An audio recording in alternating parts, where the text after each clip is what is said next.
বিএনপির ভারপ্রাপ্ত চেয়ারম্যান তারেক রহমানের বিরুদ্ধে দায়ের করা চাঁদাবাজির 4টি মামলা বাতিল করে হাইকোর্টের রায় বহাল রেখেছেন আপিল বিভাগ।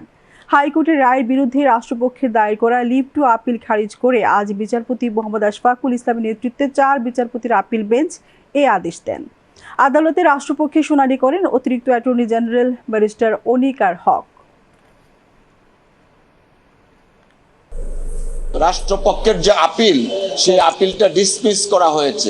তার মানে দাঁড়ালো হাইকোর্ট ডিভিশন মামলাগুলো যে বাতিল করেছিলেন সেই বাতিলের রায় কার্যকর থাকলো।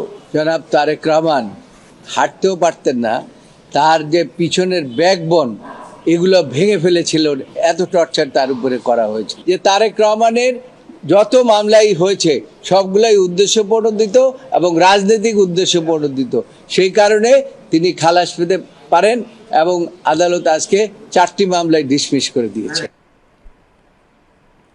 তারেক রহমানের পক্ষে শুনানি করেন জ্যেষ্ঠ আইনজীবী advocate Zainul Abedin, barrister Mahbub Uddin Khokon, barrister Kaiser Kamal, barrister Badruddoza Badal, barrister Ruhul Quddus Kajal, advocate Gazi Kamrul Islam Sajal, barrister Ragib Rauf Chowdhury, advocate Maksudullah, advocate Azmal Hossain Khokon. গত 23শে অক্টোবর বিচারপতি AK-M আসাদুজ্জামান ও বিচারপতি সৈয়দ এনায়েত হোসেনের দ্বৈত হাইকোর্ট বেঞ্চ তারেক রহমানের বিরুদ্ধে দায়ের করা 4টি মামলা বাতিল করে রায় দিয়েছিলেন। মামলা বাতিল সংক্রান্ত হাইকোর্টের রায়ের বিরুদ্ধে লিভ টু আপিল করে রাষ্ট্রপক্ষ।